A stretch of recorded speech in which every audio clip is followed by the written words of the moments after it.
Welcome to Luca and Miguel. Enjoy the video. You start by connecting your clean sources in Power BI Desktop. This is where you shape the dataset. Once connected, apply basic transforms, set data types, trim spaces, and create key ID so joins work. Make sure to manage privacy levels and disable background refresh while modeling. After that, load a sample subset to validate relationships and prevent long waits. This immediate, practical prep saves time and avoids hidden errors when you build visuals next. You now model and create measures. This is the core of reliable dashboards. Begin by arranging tables into a star schema and define relationship cardinality so filters behave predictably. Then write DAX measures for sums, percentages, and time intelligence. Use variables to keep formulas readable.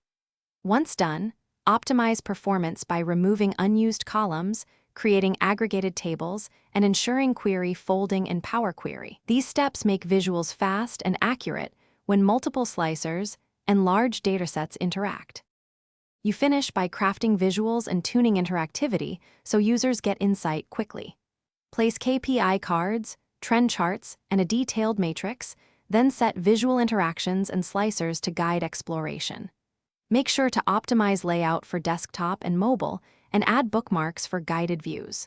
Finally, refresh the dataset and validate filters against source totals. If something breaks, slow refresh or missing values, first check relationships and measure logic. Often a wrong join or implicit filter causes the issue.